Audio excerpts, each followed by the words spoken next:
There are places in America where civilization has drawn a careful line in the sand and refused to cross it. Places where the maps grow vague and uncertain, where the highways give way to dirt roads that peter out into nothing, where the neat geometry of human order dissolves into something older, wilder, and deeply unsettling. The Florida Everglades is such a place. This is not the Florida of theme parks and sun-drenched beaches. This is a realm of sawgrass prairies stretching to the horizon, of cypress swamps draped in Spanish moss, of water the color of tea stained with tannins from ancient vegetation. The air here is thick and wet, carrying the smell of decay and life in equal measure. The ground beneath your feet is uncertain, neither quite land nor quite water, but something in between. In this liminal world, where alligators bask on mudbanks and panthers move like shadows through the palmetto thickets, there are stories whispered by those who make their living in these wetlands. Stories told by hunters who have ventured too deep and returned with something changed in their eyes. Stories of encounters with a creature that should not exist, a thing that walks upright like a man but towers over even the tallest human. A beast covered in matted hair the color of rust or wet earth.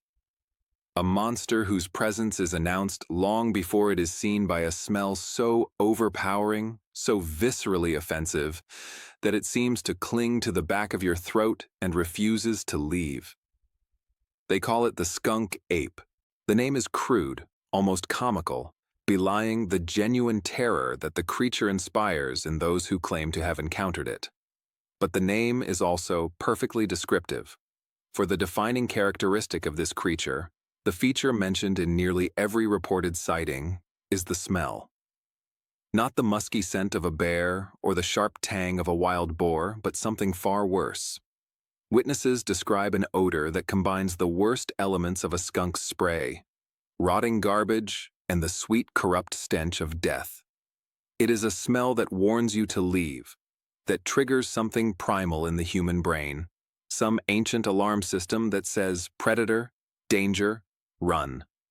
The skunk ape is Florida's indigenous cryptid, the state's answer to the Pacific Northwest's Sasquatch. But where Bigfoot has achieved a certain mythological grandeur, the skunk ape remains earthier, more visceral, more deeply rooted in the particular character of its swamp-bound territory. To understand the skunk ape, we must first understand its home. The Florida Everglades is not a single ecosystem but a vast collection of interconnected wetlands covering nearly 2 million acres. The Seminole called it Pahai-Oki, the grassy water. It is a river, though it hardly looks like one, a sheet of water 60 miles wide and only 6 inches deep in places, flowing imperceptibly south from Lake Okeechobee to the mangrove estuaries of Florida Bay. This is one of the most biodiverse regions in North America, home to panthers and black bears, to dozens of species of wading birds, to the largest breeding population of wood storks north of Mexico. It is also a place of profound isolation. Much of the Everglades remains inaccessible except by airboat or on foot. There are stretches of sawgrass prairie and cypress strand where a person could walk for days without seeing another human being. The landscape itself seems designed to confound human understanding. The sawgrass prairie, which dominates much of the ecosystem, is not grass at all but a sedge with tiny serrated edges that can cut exposed skin like razors. It grows in water, creating the illusion of solid ground where none exists. The cypress domes and strands that punctuate the prairie are islands of trees in a sea of grass, their gnarled roots creating labyrinths beneath the water's surface. The hardwood hammocks, slightly elevated islands of tropical vegetation, rise like fortresses from the surrounding wetlands, dense with gumbo-limbo trees, royal palms, and strangler figs. And threading through it all are the sloughs, the deeper channels where water flows more freely, creating highways for alligators, otters, and perhaps something else. In this world of water and isolation, the boundaries between the known and unknown remain porous. The indigenous peoples who inhabited Florida long before European contact understood this implicitly. They knew that the swamps held more than just alligators and snakes. The Seminole and Miccosukee, the tribes who retreated deep into the Everglades to escape forced removal in the 19th century, brought with them stories of creatures that defied easy classification. Among their oral traditions were accounts of tall, hairy beings that walked like men but were not men. These creatures were said to live in the deepest parts of the swamp, in places where even the boldest hunters were reluctant to go. They were shy, generally avoiding human contact, but occasionally they would be glimpsed at the edge of a camp or heard crashing through the underbrush in the darkness beyond the firelight. The Seminole did not fear these beings in the way that later white settlers would. In their cosmology, the natural world was filled with spirits and entities that occupied the space between the human and the animal, the physical and the supernatural. The hairy giants of the swamp were simply one more element in this complex spiritual ecology. They were to be respected, perhaps even revered, but not necessarily hunted or killed. This attitude would change dramatically when European settlers began pushing into Florida's interior. To these newcomers, the swamps were not sacred spaces, but obstacles to be drained and tamed. And anything that lived in those swamps was either a resource to be exploited or a threat to be eliminated. The stories they told of the swamp creature took on a darker, more fearful tone. The first written accounts of something resembling the skunk ape began appearing in the late 19th and early 20th centuries. These were not scientific reports, but anecdotes buried in local newspapers and the journals of naturalists and hunters. In 1884, a hunting party in the Big Cypress swamp reported encountering a large, upright creature covered in reddish-brown hair. They claimed it stood over 7 feet tall and fled when they fired a warning shot. The smell, they noted, was unlike anything they had encountered in decades of hunting. The men, all experienced woodsmen who had tracked bears and panthers throughout the region, were adamant that what they had seen was neither. The gait was wrong, they insisted. The proportions were wrong. And no bear or panther, no matter how foul its den, produced an odor like the one that had assaulted them that day. In 1923, a group of ornithologists conducting a survey in the western Everglades reported strange howls and screams echoing through the cypress at night. They also noted large, human-like footprints in the mud, far too large to be made by any person, with a stride length that suggested something much taller than an average man. The scientists, trained observers with reputations to protect, were reluctant to speculate publicly about what might have made the prints.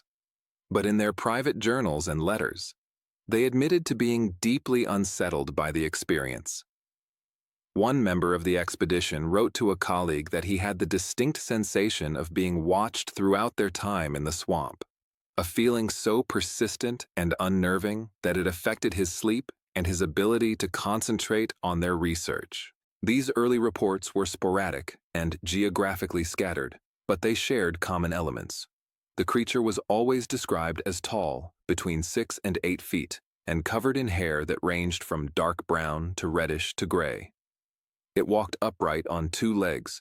It was shy and generally fled when confronted, and it smelled terrible.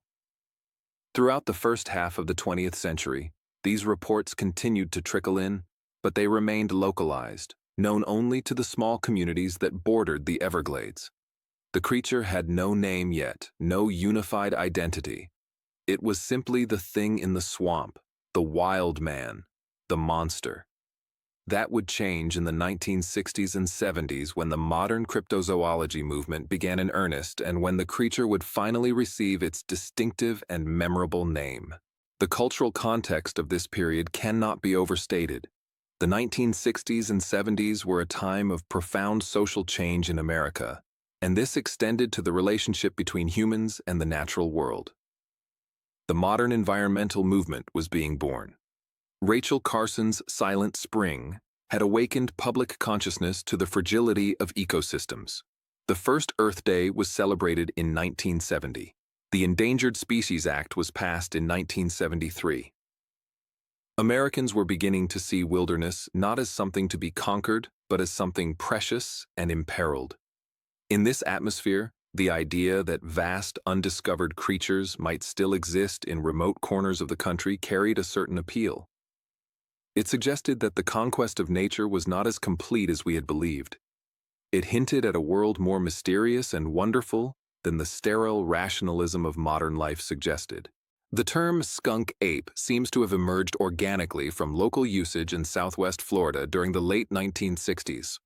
Unlike Bigfoot, which was coined by a journalist covering the California sightings, or the more formal Sasquatch taken from indigenous languages, skunk ape was a purely vernacular creation. It was a name born from experience, from the single most memorable feature of every encounter. By the early 1970s, the term had spread throughout Florida and was being used consistently in newspaper articles and local television reports. The timing was not coincidental. The 70s were the golden age of American cryptozoology, driven by a cultural fascination with the unexplained and a growing environmental consciousness that made people more receptive to the idea that vast wildernesses might still harbor unknown species. Bigfoot fever was at its height, and Florida wanted its own legend. The creature that would define the skunk ape for a generation came in 1974. On a humid August night near the town of Okeechobee in Collier County, a group of archaeologists working on a dig site reported a terrifying encounter. They were camping in a remote section of Big Cypress National Preserve when they were awakened by a powerful odor and the sound of something large moving through their camp. When they shone their flashlights toward the sound, they saw a massive figure standing at the edge of the illuminated circle. It was covered in dark hair and stood erect on two legs. Its eyes reflected the light with an eerie green shine.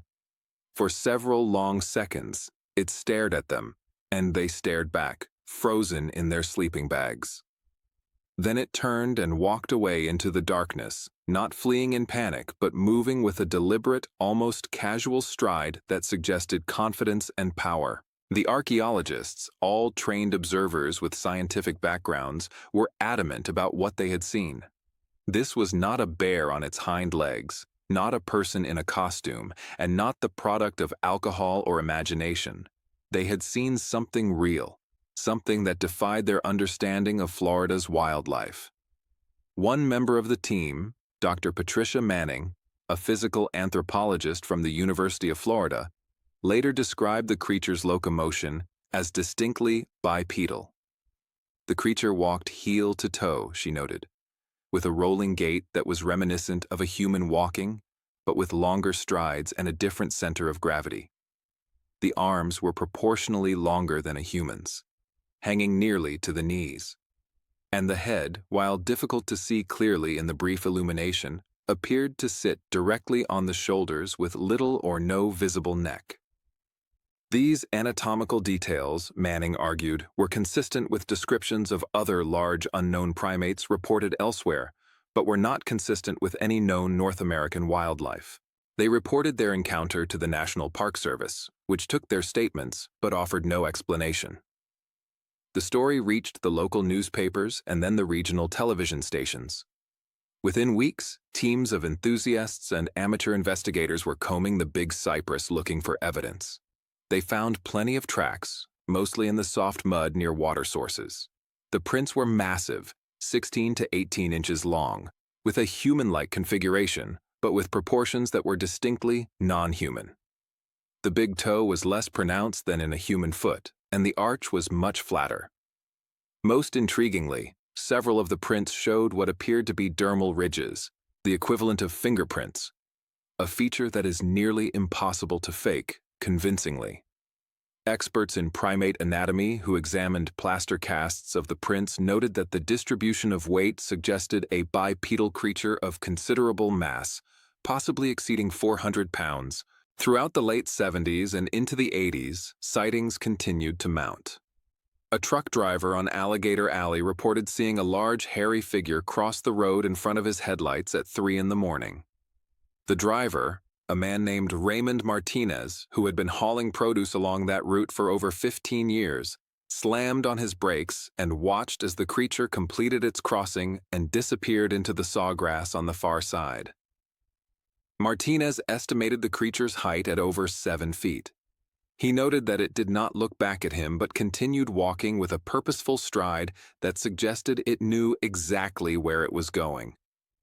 The most disturbing detail, Martinez later told investigators, was not the sight of the creature, but what happened afterward. When he rolled down his window to see if he could hear anything, he was hit by a wave of odor so powerful that he immediately began to gag. The smell lingered in his cab for the remainder of his drive despite his best efforts to air it out. A ranger in Fakahatchee Strand State Preserve found a series of large prints that followed a creek for nearly a mile before disappearing into deep water. The ranger, Thomas Bright, had worked in the preserve for 12 years and considered himself intimately familiar with the wildlife. These prints, he insisted, matched nothing in his experience. The stride length suggested something taller than any man Bright had ever met.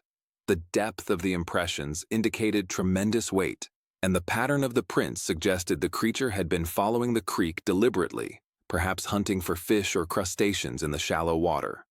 Bright made detailed measurements and photographs of the prints before the next rain washed them away.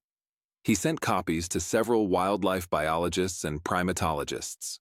Most declined to comment. One, speaking off the record, admitted that the prints were fascinating, but noted that without more context, it was impossible to draw any firm conclusions. A family camping in the Ocala National Forest, hundreds of miles north of the Everglades, reported being awakened by a terrible smell and seeing a tall, dark figure watching them from the tree line. The family, the Johnsons from Jacksonville, had been camping in the national forest for years without incident. They were experienced outdoors people who knew the difference between a bear and a man.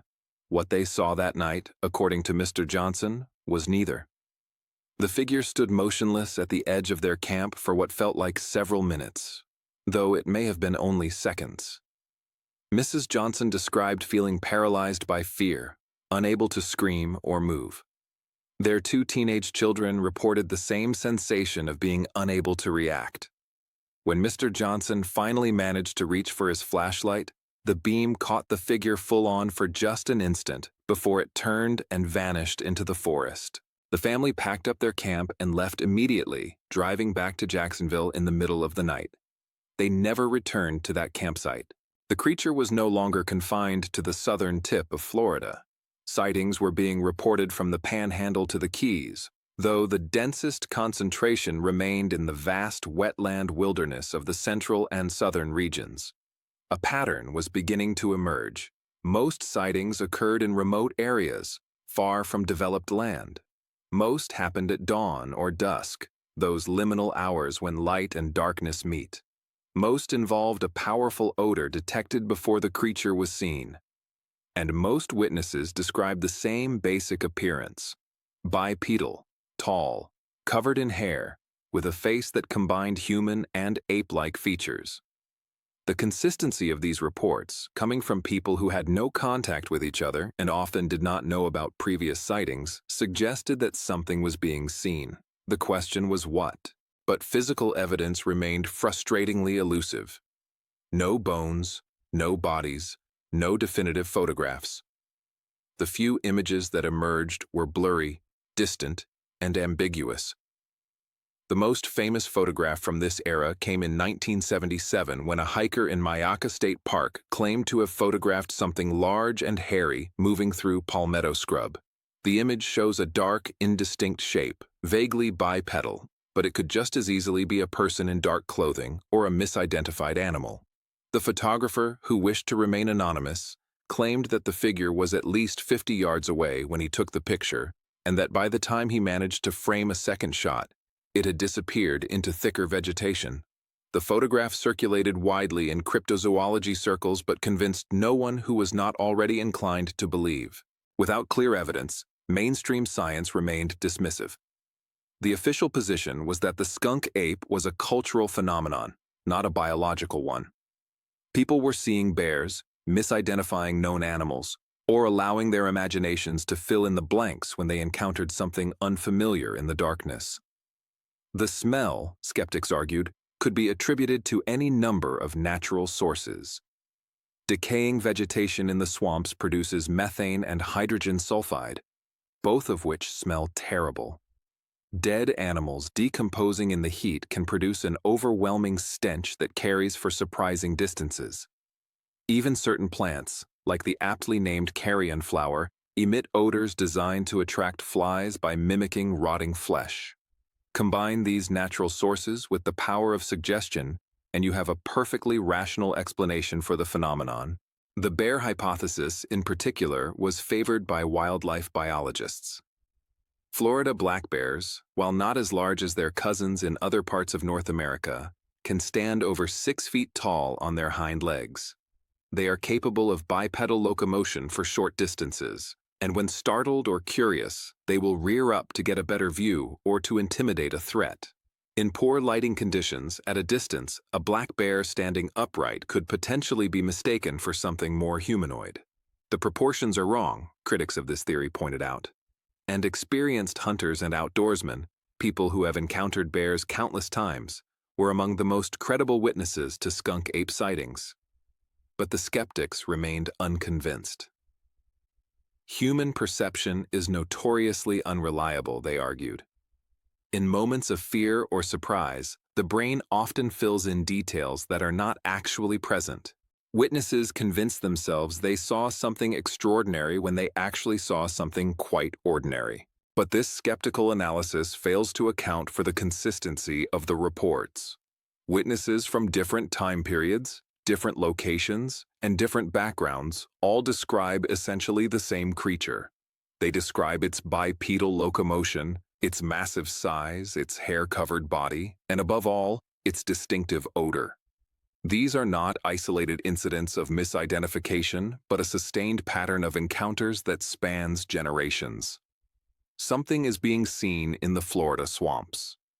The question is not whether something exists, but what it is and how it has managed to remain hidden. The debate between believers and skeptics often generates more heat than light. Both sides tend to entrench themselves in their positions, dismissing evidence that does not fit their preferred narrative.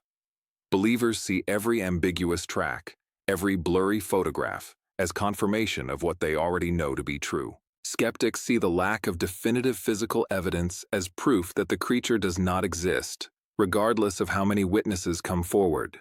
To the true believers, the answer is straightforward. The skunk ape is a real flesh and blood animal, likely a species of great ape that has managed to survive in the isolated wilderness areas of the southeastern United States. They point to several factors that make Florida an ideal habitat for such a creature. The Everglades ecosystem provides abundant food sources year-round. There are fish, crustaceans, small mammals, reptiles, and a vast array of plant foods. A large omnivore could sustain itself without difficulty. The climate is subtropical, with mild winters that would not require the kind of extensive shelter necessary for survival in colder regions. The terrain is difficult for humans to access and monitor. Even with modern technology, vast stretches of the Everglades remain effectively unmapped and unexplored. A small population of large, intelligent animals could exist in these areas without ever crossing paths with humans on a regular basis. The food web of the Everglades is extraordinarily rich. The waterways teem with fish, including largemouth bass, bluegill, and various species of catfish. The shallow waters are filled with crayfish, apple snails, and freshwater shrimp. Turtles are abundant. Small mammals like marsh rabbits and cotton rats provide potential prey for a carnivorous diet. And the plant life offers a variety of edible options. The fruits of the cabbage palm, the hearts of palm themselves, the roots of various aquatic plants, all of these could sustain an omnivorous primate. The swamp cabbage, as the cabbage palm is sometimes called, was a staple food for both indigenous peoples and early settlers. A creature with the intelligence of a great ape would certainly be capable of exploiting these food sources. Some researchers have suggested that the skunk ape might be a surviving population of Gigantopithecus, a massive ape that lived in Asia during the Pleistocene. Gigantopithecus stood nearly 10 feet tall and weighed over 1,000 pounds, making it the largest primate ever known. It went extinct roughly 300,000 years ago, but some cryptozoologists speculate that small populations might have crossed the Bering Land Bridge into North America and persisted in isolated pockets. The theory has a certain appeal. Gigantopithecus was real. It existed. We have fossils proving its existence. And the descriptions of the skunk ape match, in broad strokes, what we know about Gigantopithecus anatomy. The creature was bipedal, or at least capable of bipedal locomotion. It was massive, and it lived in forested environments not entirely dissimilar to the swamps and forests of the southeastern United States. But the Gigantopithecus theory faces significant obstacles. The fossil record shows no evidence of these creatures ever existing in North America. Every Gigantopithecus fossil ever found has come from Asia, primarily from cave deposits in southern China. The ecological requirements for sustaining even a small breeding population would be substantial. Gigantopithecus was an enormous animal with enormous caloric needs. Could the Everglades support such a creature? Possibly. But the population density would have to be extremely low. And the time gap between the species' known extinction and its supposed survival in Florida requires an enormous leap of faith. 300,000 years is a very long time. For a population to survive that long without leaving any fossil evidence in the interim would be unprecedented in paleontology. A more parsimonious explanation favored by some cryptozoologists is that the skunk ape is simply an undiscovered species of North American great ape, not a relict population of an extinct Asian genus. This would require rewriting our understanding of primate evolution in the Americas, but it would not require believing in survivors from the Pleistocene. The fossil record for the Americas is far from complete. New species are discovered regularly, and large forested regions remain poorly studied. Could a species of large ape have evolved in North America without leaving a clear fossil trail? It is possible, if unlikely. The absence of fossils is not necessarily proof of absence. Fossilization is a rare event. Conditions must be exactly right for organic material to be preserved. In the acidic, wet environment of the Everglades, organic material decomposes rapidly. Bodies are consumed by scavengers. Bones dissolve in the acidic water. If a population of large apes had existed in Florida for thousands of years, it is entirely possible that they left no fossils that we have yet discovered. But possibility is not the same as probability, and mainstream primatology remains unconvinced. The lack of physical evidence, not just of living specimens but of any evidence of their existence, is damning. No bones have ever been found. No scat definitively attributed to an unknown primate. No hair samples that do not match known animals. In an era of environmental DNA testing, where scientists can identify every species in an ecosystem from water samples, the complete absence of genetic evidence is difficult to explain.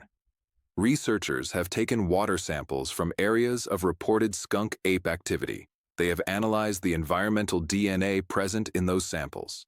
And they have found exactly what you would expect to find in the Everglades. DNA from alligators, fish, birds, panthers, bears, and dozens of other known species. But nothing that could not be explained by the known fauna of the region. Yet the sightings continue. In the year 2000, a woman named Myra Taylor sent 2 photographs to the Sarasota County Sheriff's Office that would become the most famous images of the skunk ape ever produced.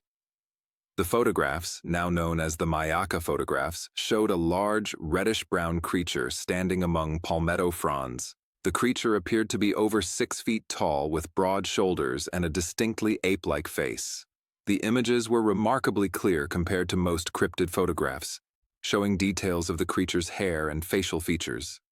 The accompanying letter explained that the creature had been visiting Myra's backyard for several nights, attracted by apples she had left out. The smell, she wrote, was unbearable, and her husband had finally scared the creature away by firing a gun into the air. The photographs sparked intense debate.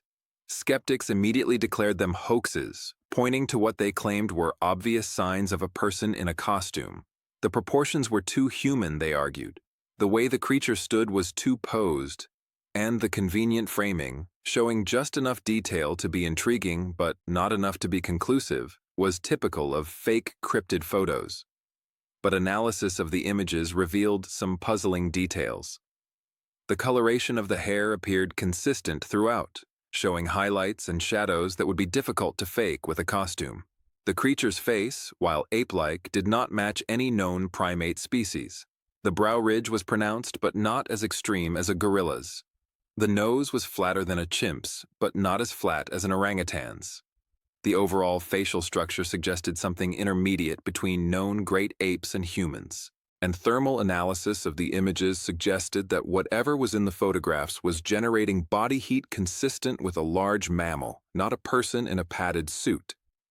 The temperature gradient visible in enhanced versions of the images showed cooler areas on the extremities and warmer areas on the torso, exactly what you would expect from a living creature with an active metabolism. A person in a costume would show a more uniform temperature distribution unless the costume was specifically designed with thermal properties in mind, which seems unlikely for a hoax photograph. Forensic analysis of the photographs also revealed details about the camera used and the lighting conditions. The images were taken with a standard consumer camera available in the late 1990s. The lighting suggested late afternoon or early evening, and the depth of field indicated that the creature was at least 15 feet from the camera, ruling out the possibility of a close-up shot of a small model or toy. Myra Taylor was never located, and her identity remains a mystery to this day. The address she gave turned out to be false. No one in the Sarasota area could identify her. Attempts to trace the photographs back to their source hit dead ends. The negatives were never produced, making it impossible to verify that the images had not been digitally manipulated. This has led many to conclude that the entire incident was an elaborate hoax, perhaps created by someone with access to sophisticated costume and photography equipment. But it has also fueled speculation that Myra, if that was even her real name, was protecting her privacy after a genuine encounter that she knew would make her the target of ridicule and unwanted attention. The Myakka photographs remain one of the most compelling pieces of visual evidence for the skunk ape, but they also highlight the fundamental problem with cryptozoology. Without a body, without clear, unambiguous physical evidence, every photograph, every video, every plaster cast of a footprint can be dismissed as either a hoax or a misidentification. The burden of proof is impossibly high, perhaps deliberately so. Science demands physical evidence. Eyewitness testimony, no matter how credible, is not enough. But how does one obtain physical evidence of a creature that seems to exist at the very edge of human experience? The skunk ape, if it exists, appears to be extraordinarily elusive. It avoids human contact. It moves through terrain that is difficult for people to access, and it leaves behind only the most ambiguous traces of its passage. This pattern of behavior suggests either an animal with highly developed intelligence and a learned wariness of humans, or a phenomenon that is not biological at all. Some researchers have begun to question whether the skunk ape can be understood purely in physical terms.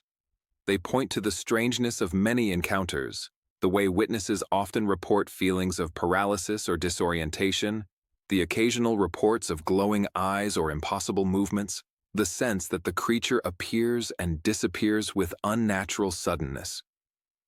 These elements have led some to speculate that the skunk ape might be something more than just an undiscovered ape. Perhaps it is an interdimensional being, a creature that exists partially in our reality and partially in another. Perhaps it is a tulpa, a thought form given substance by collective belief and expectation.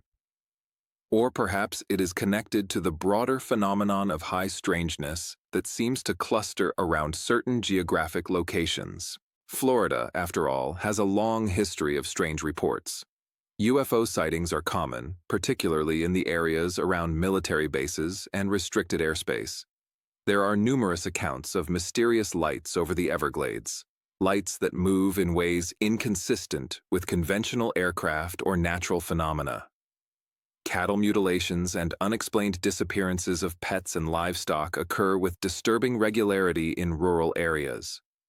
Some researchers suggest that these phenomena might be connected, that the skunk ape is simply one manifestation of a larger mystery. The Gulf Breeze UFO sightings of the late 1980s, for instance, occurred in the same general region where skunk ape sightings were being reported. Could there be a connection?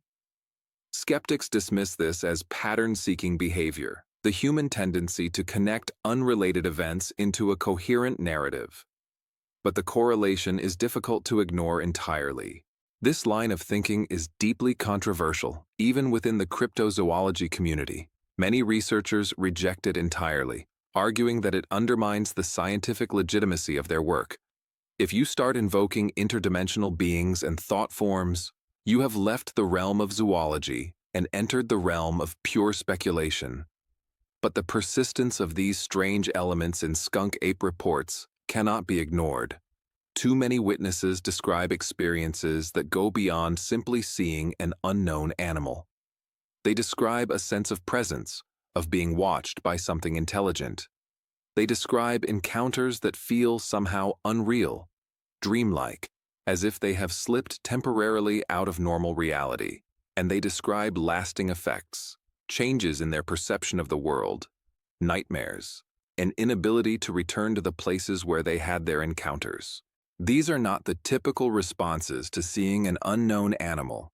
They are the responses to experiencing something profoundly unsettling, something that challenges fundamental assumptions about the nature of reality.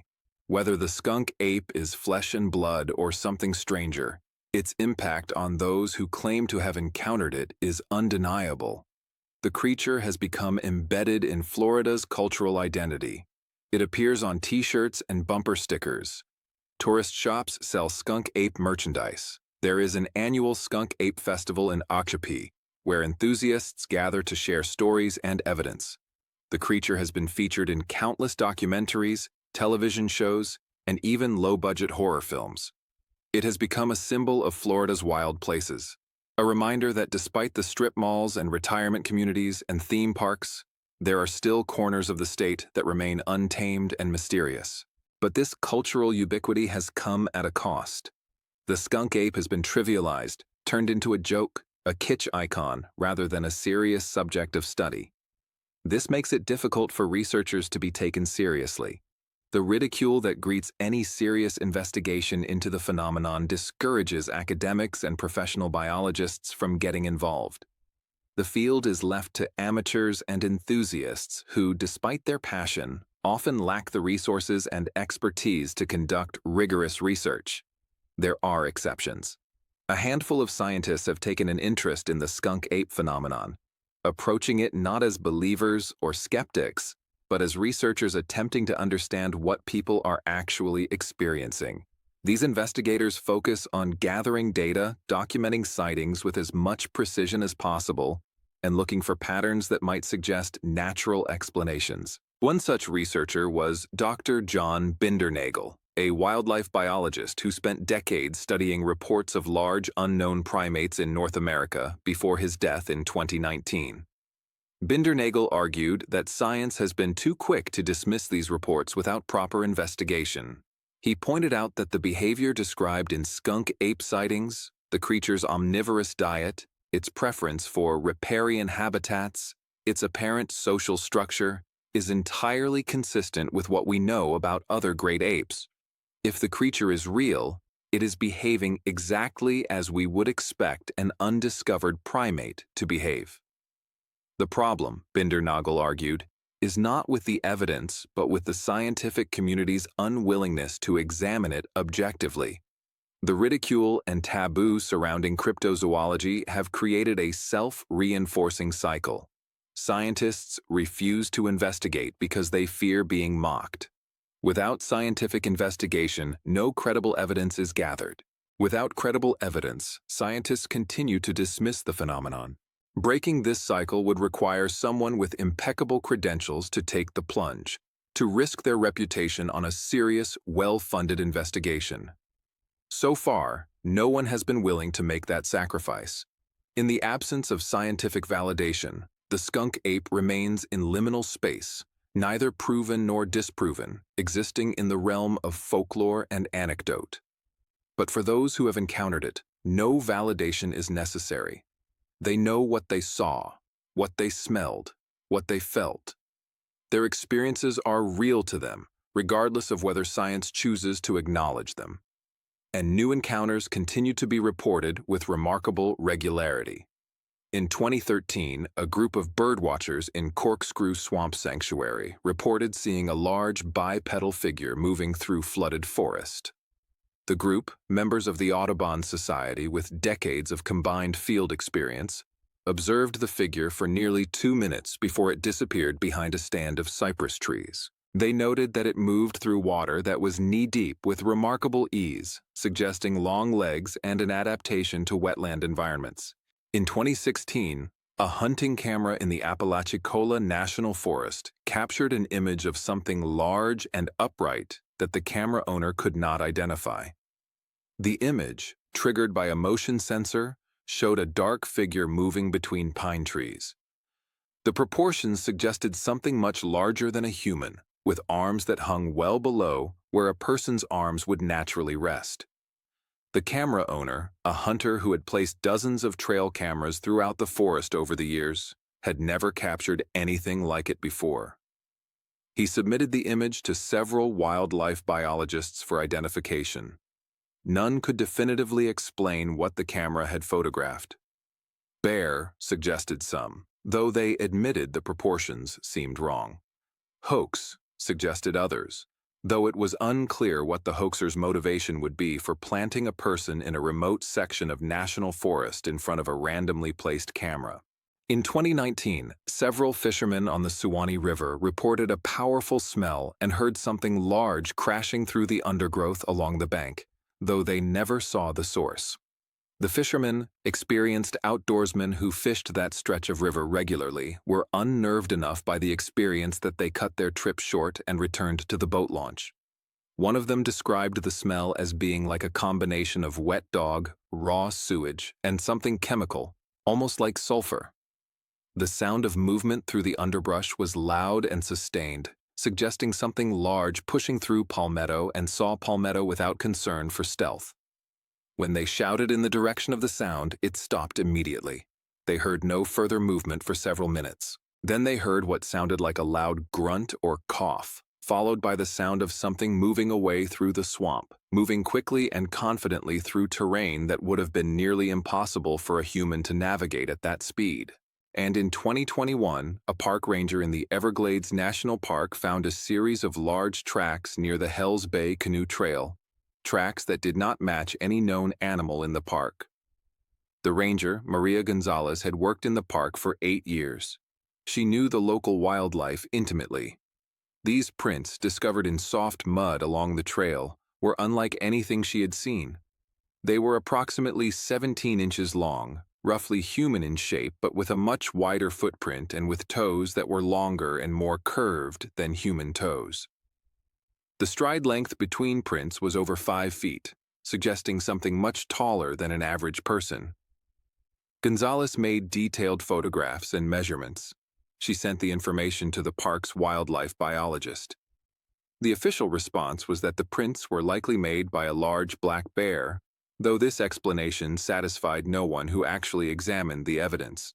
Each report is investigated by local enthusiasts, each footprint is measured and photographed, and each story is added to the growing archive of skunk ape lore. The creature shows no sign of fading into obscurity.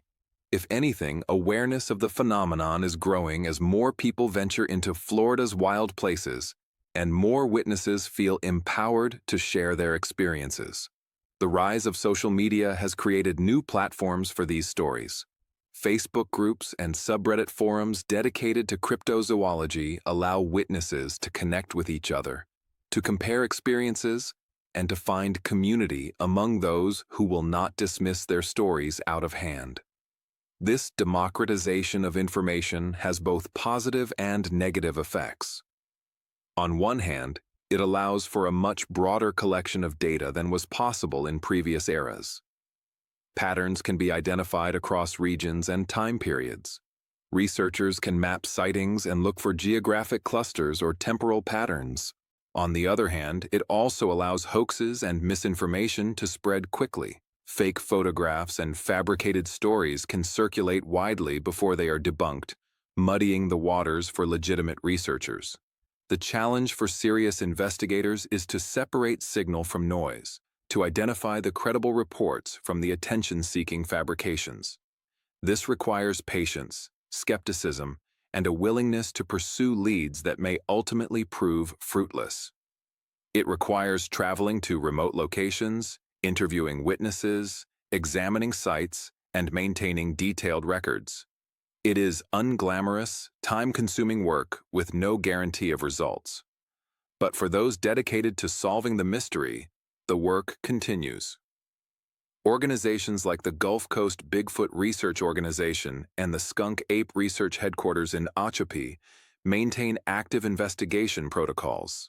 They respond to sighting reports, conduct field research in known hotspots, and attempt to collect physical evidence through camera traps, audio recordings, and environmental DNA sampling. The Skunk Ape Research Headquarters, run by Dave Sheely, has become a pilgrimage site for enthusiasts. Sheely, who claims to have encountered the creature multiple times since childhood, has dedicated his life to documenting its existence.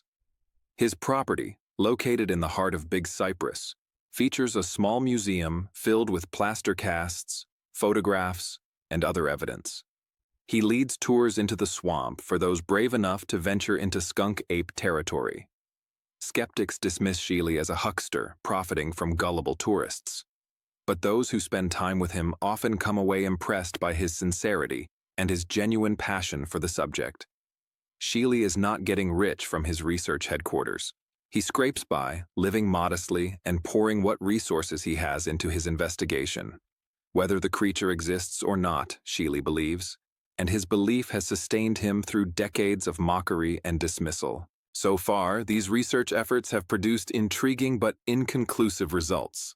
Numerous photographs of what might be large primates, but might also be bears or misidentified shadows. Audio recordings of howls and screams that do not match known animals, but could potentially be explained by unusual vocalizations from known species, or even natural phenomena like trees rubbing together in high winds, and hair samples that, while unusual, have not yet yielded definitive genetic evidence of an unknown primate. The most promising results have come from audio analysis. Several recordings made in areas of frequent skunk ape sightings have captured vocalizations that do not match any cataloged animal sounds from the region. One recording, made in the Fakahatchee Strand in 2017, captured a series of deep whooping calls that were analyzed by sound engineers and animal behavior specialists. The calls had acoustic properties inconsistent with known Florida wildlife. The frequency range, the duration of the calls, and the apparent distance from which they were projected all suggested something large with a vocal anatomy unlike anything in the known fauna. The research continues because the researchers believe that eventual success is possible. Science, after all, advances through persistence. Every species ever discovered was unknown until someone found the evidence to prove its existence. The coelacanth was a myth until a trawler hauled one up off the coast of Africa in 1938. Scientists had declared the species extinct for millions of years, known only from fossils. Its rediscovery was a sensation, proof that the world still held surprises. The okapi was considered a cryptid until explorers in the Congo found physical specimens in the early 20th century. European scientists had dismissed stories of a horse-like animal with zebra stripes on its legs as native superstition. Mountain gorillas were legendary until they were formally described in 1903. Even the giant panda was unknown to Western science until 1869. Each of these discoveries required someone willing to look where others said there was nothing to find. The skunk ape, if it is real, will likely be discovered the same way. Not through a dramatic encounter, but through patient accumulation of evidence. A definitive photograph, a clear video, a body, something that cannot be explained away or dismissed. Until that day comes, the creature will remain in the shadows, a presence felt more than seen, known by its smell more than its appearance. And perhaps that is fitting. Perhaps the true power of the skunk ape is not in its physical reality, but in what it represents. It is the unknown that still exists. It is the wildness that has not been completely tamed. It is the reminder that despite all our technology and all our knowledge, there are still mysteries. There are still places where the maps are incomplete, and where the line between the known and the unknown remains permeable. In an age where every corner of the Earth has been photographed from space, where we can track individual animals with GPS collars, where we can sequence the genome of any organism, the idea that a large primate could remain hidden seems absurd. But the Everglades are not like other places. This is a landscape that resists human intrusion. The sawgrass prairies stretch for miles without a single landmark. The cypress swamps are labyrinths where even experienced guides can become disoriented. The water is the color of tea, hiding what lies beneath its surface. And the scale is immense. The Big Cypress alone covers over 700,000 acres. The Everglades National Park is larger than the state of Delaware. Even with modern technology, truly surveying this terrain would require resources far beyond what any research organization could muster. A small population of intelligent, elusive animals could exist in this environment for generations without ever being definitively documented. They could learn the patterns of human movement, avoiding trails and developed areas. They could move primarily at night. They could use the waterways as highways, leaving no tracks on dry land. And if they possessed the kind of intelligence attributed to other great apes, they could potentially understand the danger posed by humans and teach their young to maintain that avoidance. This scenario is speculative but not impossible. It requires us to accept that there could be an undiscovered species of great ape in North America, which is a significant leap. But it does not require us to believe in anything supernatural or physically impossible. The creature described in skunk ape reports would be remarkable but not beyond the bounds of zoological plausibility. The real question is not whether such a creature could exist, but whether the evidence we have is sufficient to justify the conclusion that it does exist. For the skeptics, the answer is a definitive no. The evidence is too ambiguous, too contaminated by hoaxes and misidentifications, and too lacking in physical proof. For the believers, the answer is an equally definitive yes. The consistency of reports, the credibility of many witnesses, and the logical plausibility of an undiscovered primate are sufficient. For those in the middle, the agnostics who are open to the possibility but require more evidence, the answer remains frustratingly uncertain. The skunk ape occupies this liminal space between proven and disproven, real and imaginary. It is Schrödinger's cryptid, simultaneously existing and not existing until the box is finally opened and definitive evidence is revealed. This state of uncertainty is uncomfortable for those who prefer clear answers, but it is also what keeps the mystery alive. If the skunk ape were conclusively proven to be a hoax or a case of mass misidentification, the story would end. If it were conclusively proven to be a real animal, it would become a subject for biology textbooks rather than folklore. But in its current state, neither proven nor disproven, it remains a living mystery, a question mark lurking in the swamps. And mysteries, it turns out, are valuable. They keep us curious. They remind us that the world is larger and stranger than we imagine. They give us permission to wonder. In a world that increasingly feels mapped, measured, and explained, the skunk ape offers something rare and precious. It offers genuine uncertainty. It offers the possibility, however slim, that there might be more out there than we know. Whether the skunk ape is ultimately proven to be a real animal, a persistent myth, Or something stranger still, its impact on those who have encountered it and on the broader culture is undeniable. The creature has become part of Florida's identity, as much a symbol of the state as alligators and orange groves. It represents the wild heart of Florida, the parts of the state that remain untamed despite the best efforts of developers and engineers. And in a rapidly changing world, where wilderness areas are shrinking and species are vanishing at an alarming rate, that symbolic value may be the skunk ape's most important contribution. It keeps alive the idea that wild places matter, that they are worth protecting, and that they still hold secrets. Perhaps that is why the story endures. Not because people are gullible or desperate to believe in monsters, but because the skunk ape represents something we need. We need to believe that there are still mysteries. We need to feel that the natural world still has the power to surprise us. We need to know that despite all our technology and all our knowledge, we have not yet figured everything out. The swamps remain wild. The creature, whether real or imaginary, continues to haunt them. And we continue to tell the stories because in the telling, we keep alive a sense of wonder that the modern world too often tries to extinguish. The skunk ape is more than just a cryptid. It is a story about the relationship between humans and wilderness. It is about our need to believe in something larger than ourselves.